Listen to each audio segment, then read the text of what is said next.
Hello, welcome to the Save Us Prevention webinar. My name is Jessie Corcoran. I'm the Prevention Coordinator at the Wisconsin Coalition Against Sexual Assault. And the goal of this webinar is really just to dip your toes into prevention, understand the basic framework and how you can support prevention efforts.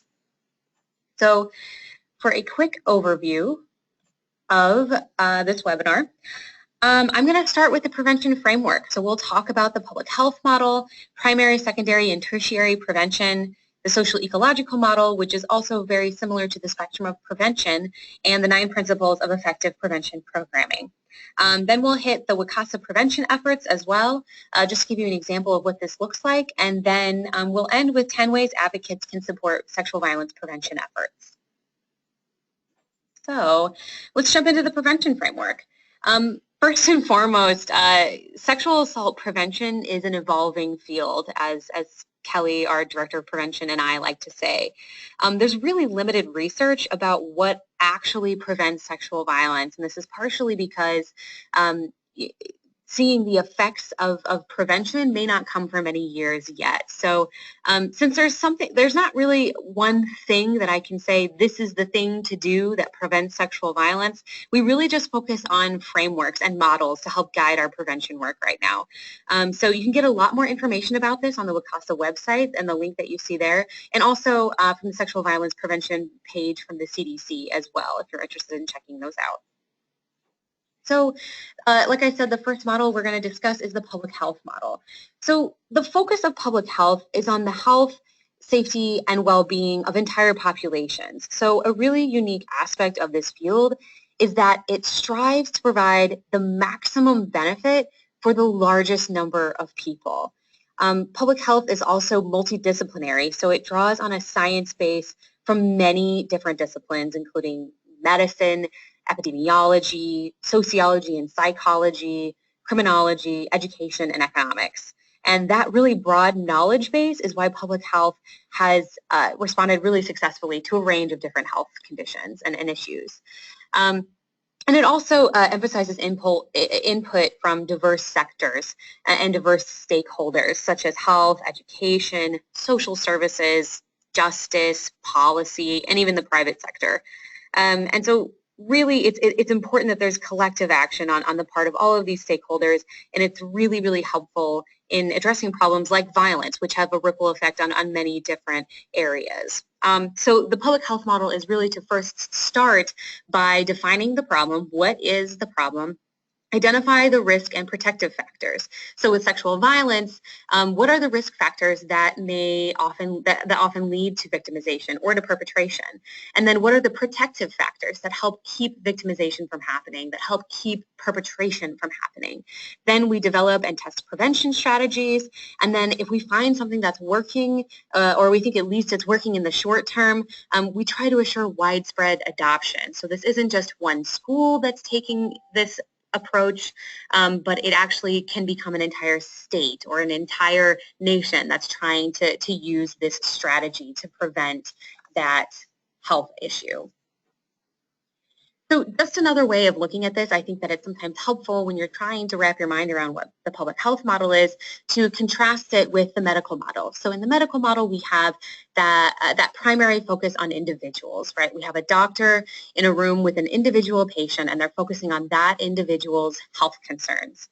Whereas with the public health model, we have our primary focus is on entire populations. In the medical model, we have an emphasis on disease diagnosis, treatment, and care for an individual patient. And again, in the public health model, we're looking at the prevention of that disease and focusing on the promotion of health for an entire community.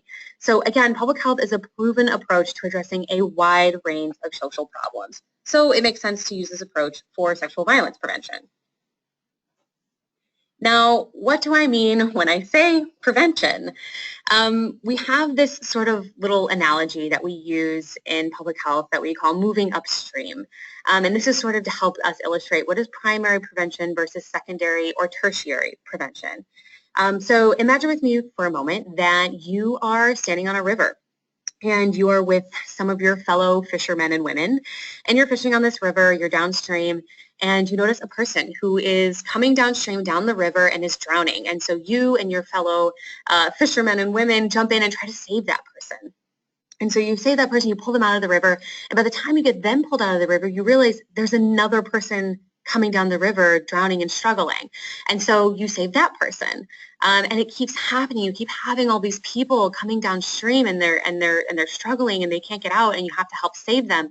And eventually you and your friends are asking yourself this question, well, why are so many people falling into the river and struggling and drowning like this? What's happening? So you have to move upstream, and you find when you go upstream that the issue is that so many people are drawn to the river, right? They want to come look at it and see its beauty, but there's not really a safe way to do it. There's nothing to keep them from falling in at this particular lookout point. So you propose like, hey, why don't we build a little fence, a little wall here so that not so many people fall in, right? So some people might still fall in, but we can prevent, so many people from falling in if we build something like this. And so that is what we're talking about when we're talking about primary prevention. We're talking about keeping this from happening in the first place, right? To keep us from having to save people all the way downstream, we have to go upstream. So again, when we talk about prevention, Kelly and I typically we're talking about primary prevention, prevention with a big P, I like to say. But let's look at what all of this means. Primary prevention is before, right? So this means we're seeking, again, to prevent that initial perpetration or victimization. So an example of that might be trying to change beliefs and attitudes about rape. It might be increasing knowledge and skills surrounding consent. But again, the idea is that you're doing this in hopes that the violence never happens, right? It never gets that far. With secondary prevention, you can think of this as happening in the thick of it, right? So secondary prevention seeks to mitigate the immediate and short-term consequences of violence. This could include early detection and treatment.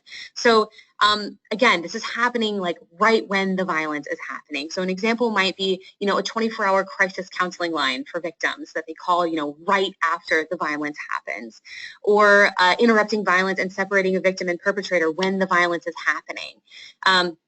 So right, again, in the thick of it, versus tertiary prevention, which is after. This is later.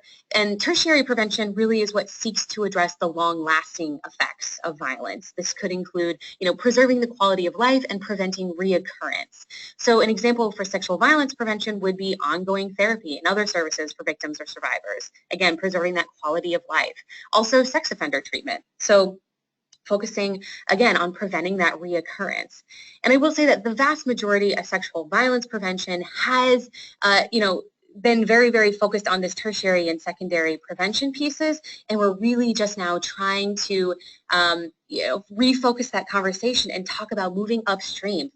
Keep it from getting to the point where we need so much secondary and tertiary prevention resources. Oh, and I should go back and mention this link at the bottom of this page. It's from the American College Health Association. So it's really, this is a document, this toolkit that's aimed at colleges, but could really be used in other settings as well. And it's all about, shifting the paradigm and moving towards more of this primary prevention model. Our next model that we're going to talk about is the social ecological model. You can find many different variations of the social ecological model if you run a quick Google search. But really, it's all to illustrate the exact same thing, which is that there are really dynamic interrelations among various personal and environmental factors. So an individual doesn't exist in a vacuum. So I'm going to focus on this sort of upper right hand side model because it is the, I think, simplest and most common model that we see.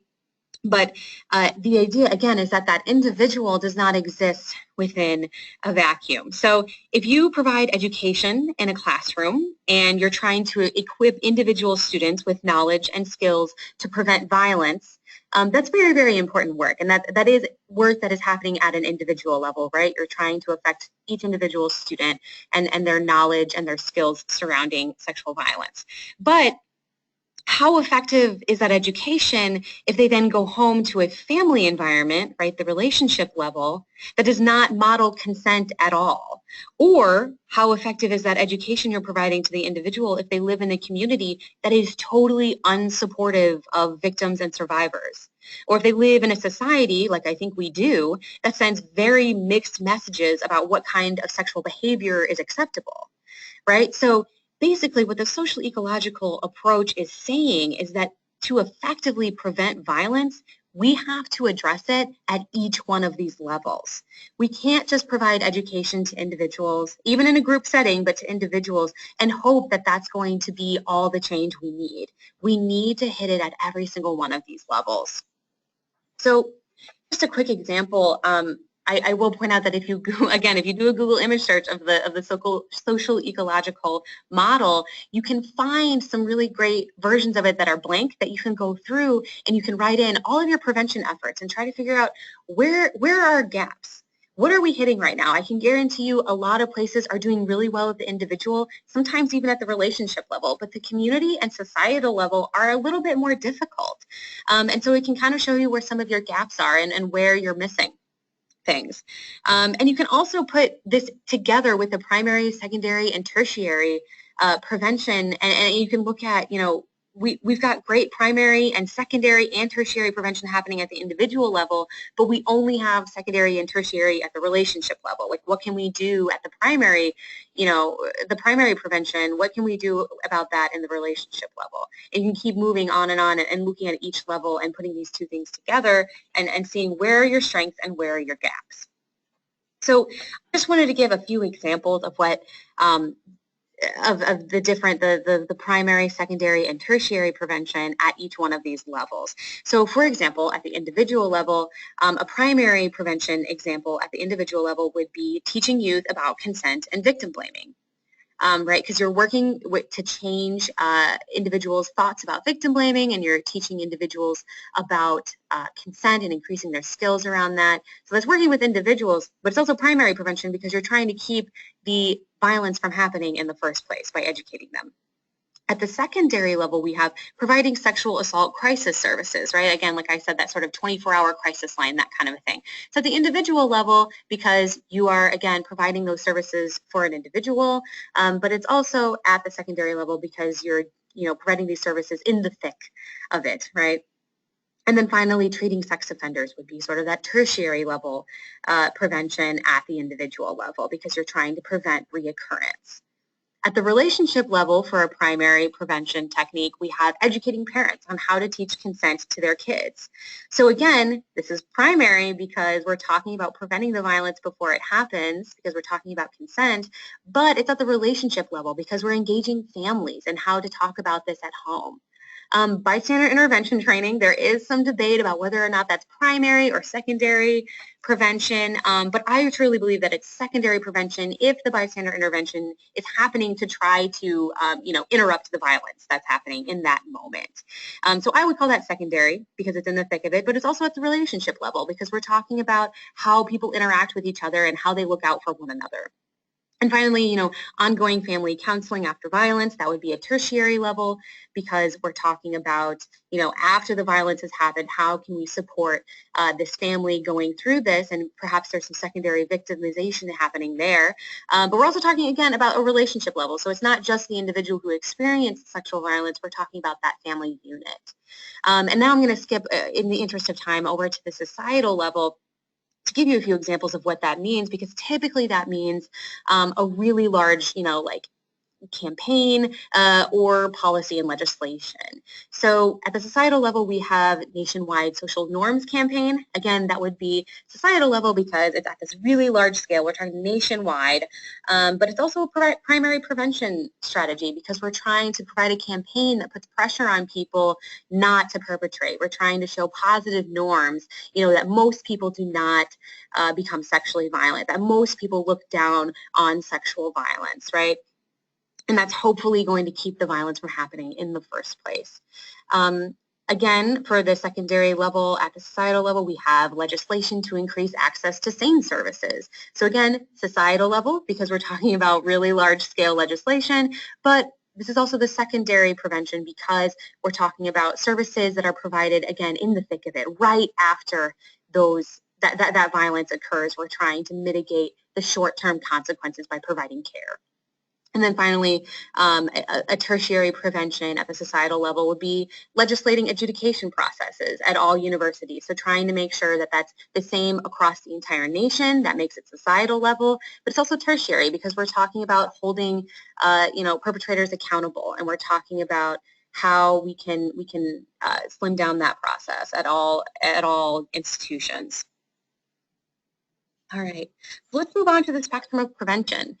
The spectrum of prevention is very similar to the social ecological model. In fact, if you just put this spectrum of prevention into circles, it would look extremely similar. But because it's pretty much, it's based on the exact same concept, just this idea of multi-level prevention efforts. But Kelly, our director of prevention, likes this one better because it seems a little bit more specific and tangible. So, instead of just saying individual, this says strengthening individual knowledge and skills. That's a little bit more clear as to what that means. So again, then after that, we have promoting community education, educating providers, fostering coalitions and networks, changing organizational practices, and influencing policy and legislation. So this is actually the framework that WCASA used for the RPE local sub-grants. We asked them to map out their work plan for this grant using that spectrum of prevention. So, and bear with me here because we also included some social norms as well, and I'll explain that a little bit in some more detail here in a few minutes. But essentially what we asked them to do was use these social norms, which we have identified as 4 incredibly important social norms that affect and contribute to sexual violence in our society. And pick one of the risk factors for those social norms. So each social norm has 4 risk factors, and they choose one of them. And then they use the spectrum of prevention to explain how they're going to address that risk factor at each level. So let me show you an example of what this looks like. And I'm going to take you through the social norm, gender socialization. So the risk factor that this sort of example chose was rigid gender roles and expectations. So if we jump down to the bottom where the individual knowledge and skills are, the way they're going to address rigid gender roles and expectations at that level is to include age-appropriate gender equity lessons from teaching tolerance. Then if you look at the next level, educate the community, they're going to host family rec nights with activities that explore that risk factor. And they're also going to develop and purchase posters and other materials that are related to that risk factor and distribute them in the community. Then, at educate providers level, they are going to train their staff to implement the teaching tolerance lessons on gender. At the foster coalitions level, they're going to develop an advisory committee and include many different members of the community to help provide feedback and guidance on the implementation of these programs.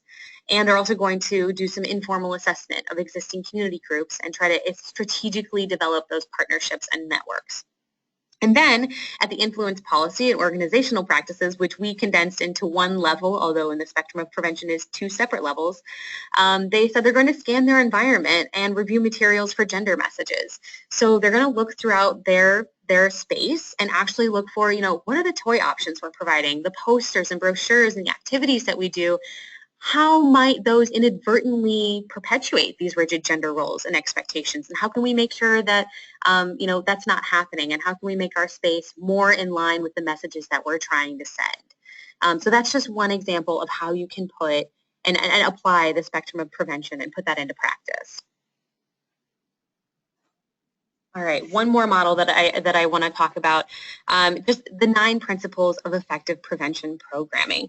So there is some research that looked at successful prevention projects to try to identify common elements and common elements between these successful programs, figure out what exactly is making these programs successful. And they came up with these 9 key components. So the first one is that the programs were comprehensive. They affected multiple settings and addressed a wide range of risk and protective factors. They used varied methods, so using different kinds of teaching methods because different people learn differently. And they include some active skill-based component where they're practicing something, not just lectured. Sufficient dosage, meaning participants need enough exposure to the message. I know oftentimes, especially as prevention educators, we find that, we get invited to come in and speak for one day for an hour, right? And that's pretty common, and I would never turn it down if I was asked, but at the same time, we do need to be pushing for something that's a little bit more than that, because again, that person is then going out into the world where they're not necessarily getting the same messages that I just gave them. So we need to make sure we're having sufficient dosage. These programs should be theory-driven. That just means we're using some sort of scientific justification for why we're doing our programs the way we're doing them, right? And that also helps to justify our programs as well. Positive relationships. An effective prevention program emphasizes positive relationships and fosters strong, stable relationships between kids and adults especially. And if that's not a parent, then some other good adult role model in that person's life. Those have been effective prevention programs. The program needs to be appropriately timed. It needs to be developmentally appropriate for the age group to have the maximum impact it can have on those individuals at that time. A little bit along with that, it needs to be socioculturally relevant.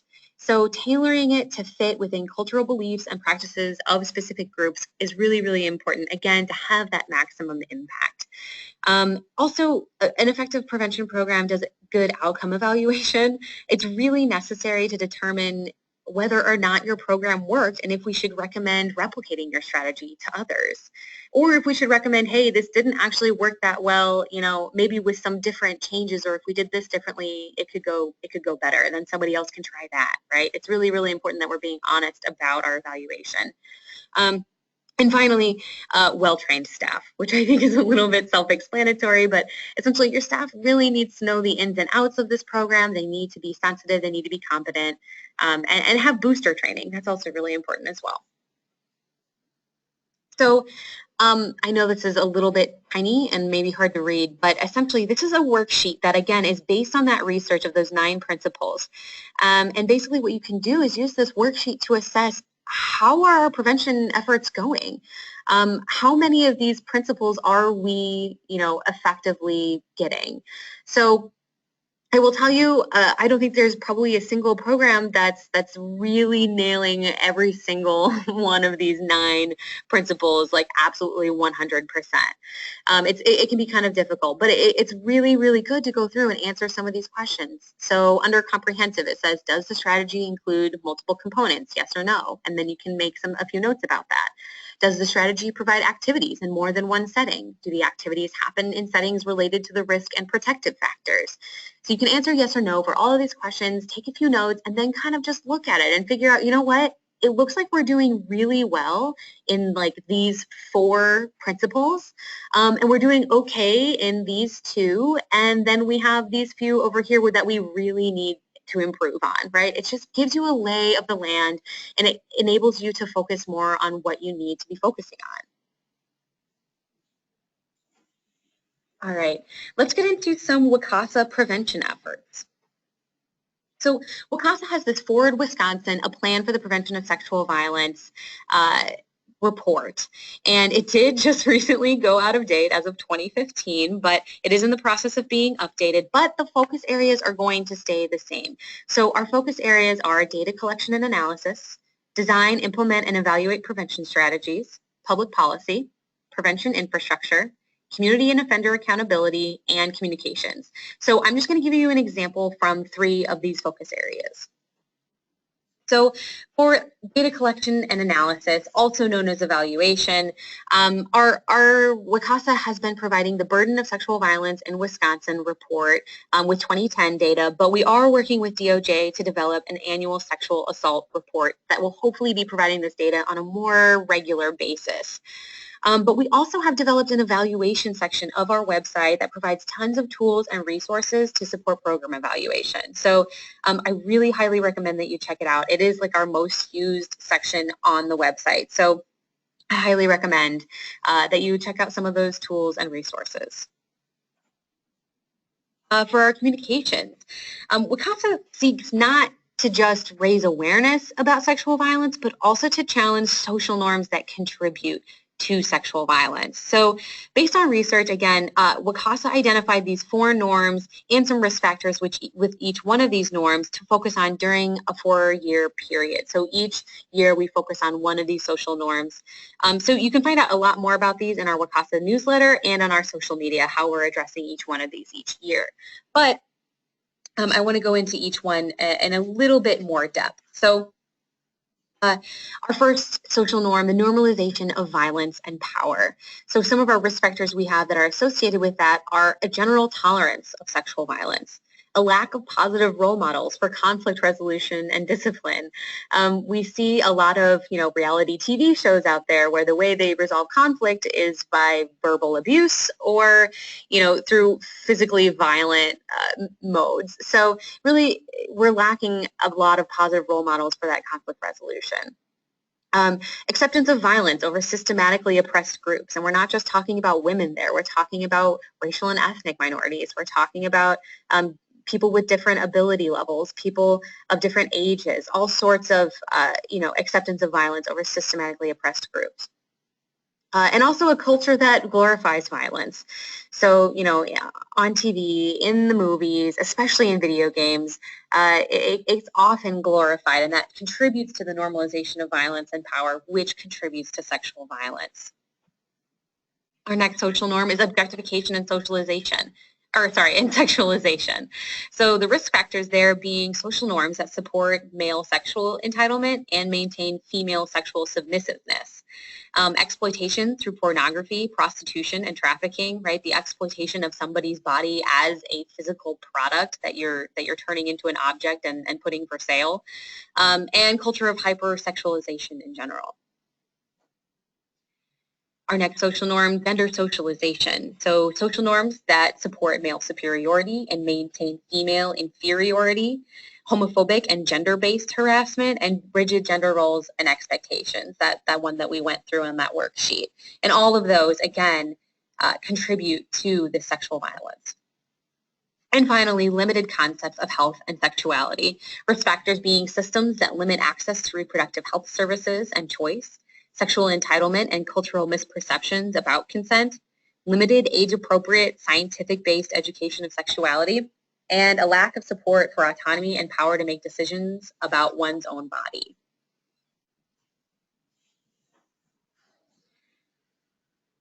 Under our prevention strategies, WCASA has developed in partnership with some statewide partners, including DCF, DHS, DPI, DOC, and Children's Hospital of Wisconsin.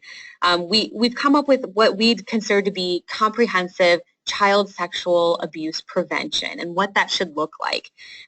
Again, this is another area where there's not very much research for us to be going on, but we have some theories and some research and some things that we can use to create these 10 core concepts and have theory-driven prevention strategies.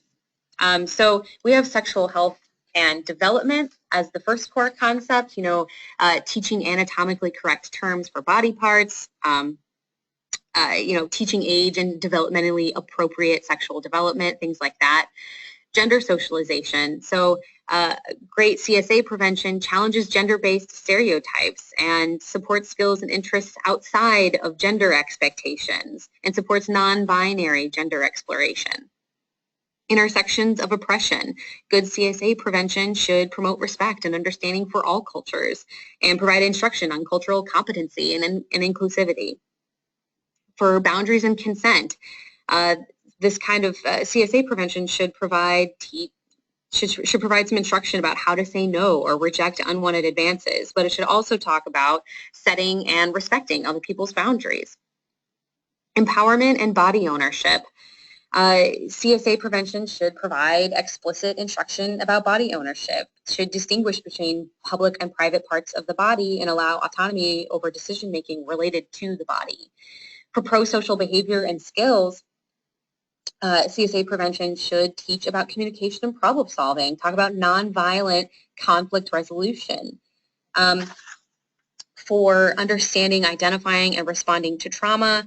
CSA prevention should include talking about disclosure skills and encourage disclosure and promote a trauma-informed environment and responses. For bystander intervention, CSA prevention should teach how to help someone in distress, build skills on how do you safely intervene. Information on sexual abuse CSA prevention should really provide facts and explanations about sexual abuse and should emphasize that abuse is never the fault of the victim. And safety and risk reduction, we should talk about how kids are identifying trusted adults and develop those support networks and provide some general safety recommendations. So if you're interested in learning a lot more about how this was developed, you can click that link at the top. It's actually a recorded NSAC presentation or a presentation from the National Sexual Assault Conference with some members from WCASA and some other partners of WCASA's. But again, the social ecological model always comes back around. We can try to fit these core concepts and use the social ecological model at the same time. So this is a tool that WCASA is working on developing, so look for it in the not too distant future. But these are going to be these matrices that we can use to help a prevention educator who, say, gets a request and they say, hey, could you please come talk to my 4th grade students about consent and boundaries? And you're like, yeah, sounds great, I'd love to. I need a lesson plan for that, right? So what we're hoping to do is have a different sheet like this for each of the 10 core concepts. And basically what you can do is check out, at which level are we looking? Are we looking at the individual level? Are we looking at the parent or guardian level? Again, that sort of be that relationship level, the youth serving organization or other adults, or system and community level. So again, for that kind of situation, you look at the individual level because we're talking about working with kids specifically, and then move into the elementary level, and you'll be able to find resources on boundaries and consent. So again, look for this coming out hopefully in the not too distant future. So let's end with 10 ways advocates can support sexual violence prevention. I use a little bit of the 8 ways you can prevent sexual assault from Safe Place Olympia, but I edited a little bit down, or edited it in some ways. But really this list that I'm about to give you is things that you can do both in your role at your organization and in your personal life. So it really kind of hits both of those. But first of all, advocate for primary prevention. So let's say at your organization, you do several self-defense, you sponsor several self-defense workshops during the year. You might think to yourself, that is still an important part of our prevention pie that we have at our organization, but that is sort of that secondary prevention, right? We're trying, that's in the thick of it. What if we tried to replace just one of these with something that's more primary prevention? Let's just replace one of them with a workshop on healthy masculinity instead, or whatever the needs are within your community. But the point is that we're trying to advocate for primary prevention where we can. Second, try to incorporate prevention into awareness and outreach. So let's say you're going to a school and you're there to just do an awareness event, or you're there to provide some outreach and just let people know about your services so that they can come to you when something does happen. It's really, it's a great opportunity for you to just, lead a quick, 15-minute activity about consent, and that way you're integrating and incorporating prevention into your awareness and outreach as well. So it's not just this separate thing that happens on the side, it's a part of everything. Third, incorporate prevention into your materials and space. So look for posters, for example, to hang in your space with a prevention message. So such as this poster to the right here, it says, does this turn you on? Yes, totally. And if you change your mind, we'll stop. This is a perfect example of what a consensual, or a conversation about consent should look like. And so having that in your space can start sending that message to people who come to your office. And also, again, you can check your space, for example, for gendered messages as well, like we did in that other example. So again, incorporating prevention into your materials and space. Number 4, support sustainable prevention models. So again, if your organization has a prevention educator, you probably only have one. Maybe if you're really lucky, you have two. And so there's very, very few prevention folks out there. And it can be really, really difficult for them to be in all the places all the time, teaching all the people. So it's really important that we're supporting these sustainable prevention models, such as training teachers to continue providing those prevention messages in their classrooms, or starting a peer education group with young people and having them continue to spread the message throughout the community and with their peers as well. That creates a more sustainable prevention model.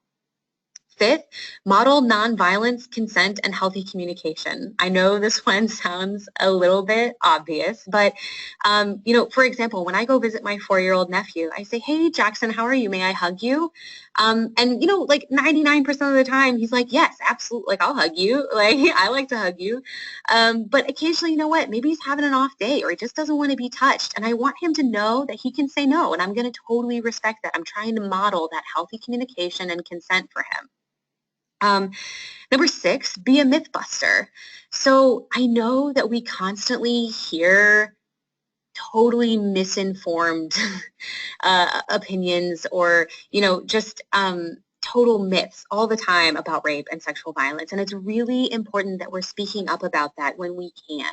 So for example, this is something from the University of Texas Dallas, when they were listing out some myths and trying to dispel those myths. So this one just says, when someone says no in response to a sexual advance, they are just playing hard to get. And they try to dispel that by saying, actually, if someone says no, that needs to be respected. So continuing to push, coerce, or manipulate past that point is actually sexual assault. So again, this is just one example of a really clean, neat way of dispelling some of those myths.